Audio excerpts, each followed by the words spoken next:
मीनाक्षी डांगी जी, लखनऊ से। राधे राधे बाबा जी। राधे राधे महाराज जी।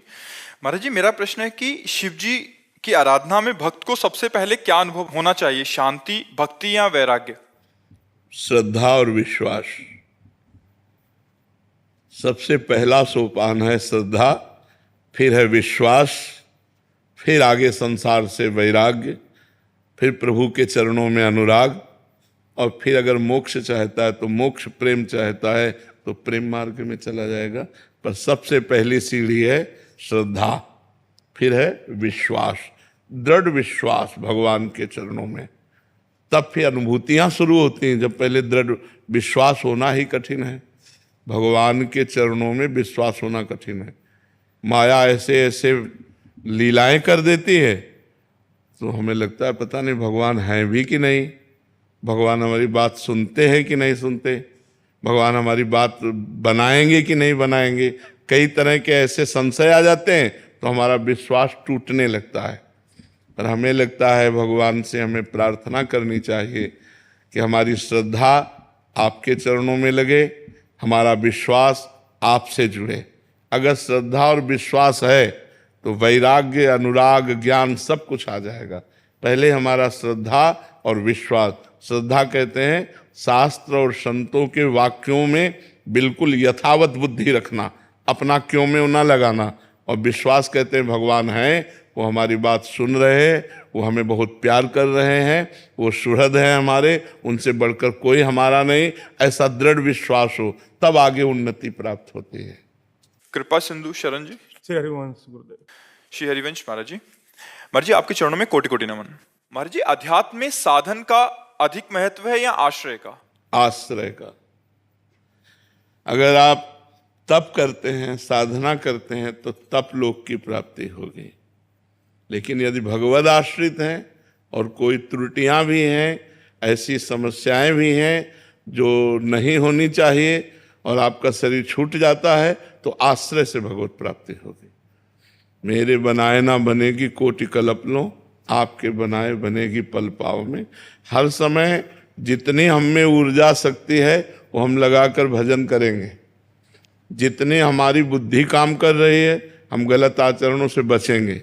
लेकिन इससे भगवत प्राप्ति हो जाए ये हमारा विश्वास नहीं। हमारा विश्वास है कि आपकी कृपा से आप मिलते हो।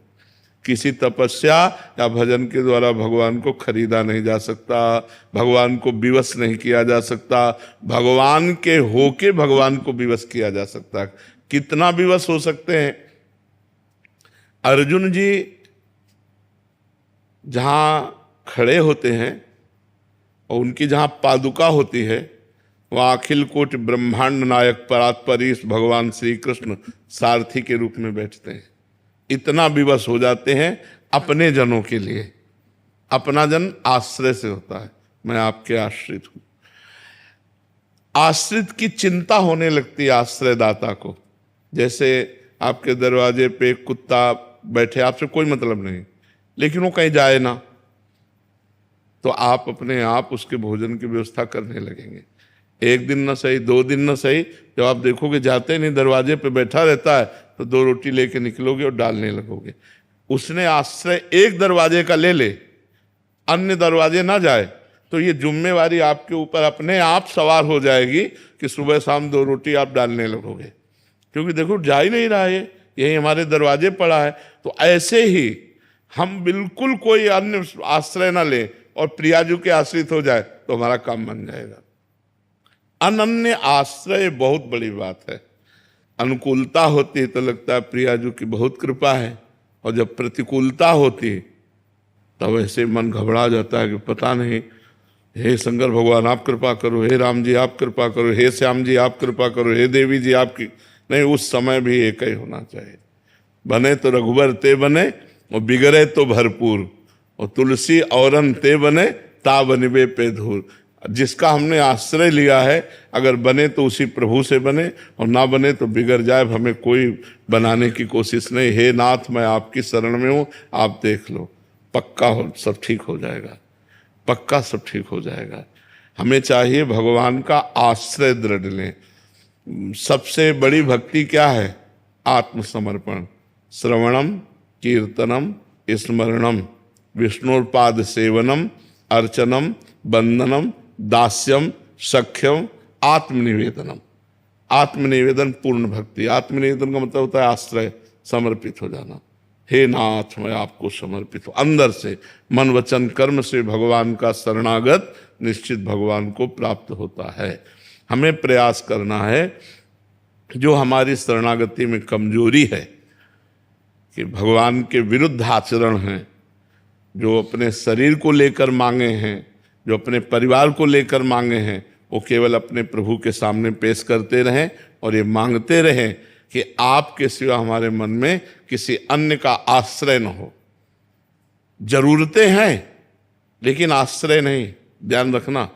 जैसे मैं आपका हूं, मेरी जरूरतें हैं तो मैं सिर्फ आपसे कहूंगा, इनसे नहीं कहूंगा। जरूरतें हैं पर आपसे। कोशिश करें कि आप तो अल्पज्ञ हैं, पता नहीं पाएंगे कि हमारी क्या जरूरत है, लेकिन भगवान सर्वज्ञ है, उनको सब पता है। तो हम अपनी जरूरतों की बात भी ना कहें, ये बहुत ऊंची बात है। लेकिन अगर कहें तो सिर्फ अपने प्रभु से, जो हमने प्रभु को अपना माना है, राम रूप, कृष्ण रूप, राधा रूप, शिव रूप, हम उसी से बात करें कि ये जरूरतें यद्यपि हमें आपसे नहीं कहनी चाहिए, पर हम अज्ञानवश कह रहे हैं ये जरूरतें, पर आपसे, औरों से नहीं। तो ये अनन्य आश्रय जो है ये बहुत जल्दी भगवत प्राप्ति करा देता है। नहीं तो जन्म जन्म जतन करते रहो, कोई त्रुटियां होती रहती हैं और भगवान से मिलने में बाधा पहुंच जाती है। पर अगर आश्रय लिए हो तो त्रुटियां होने पर भी भगवान कृपा करके अपनी शरण में ले लेते हैं।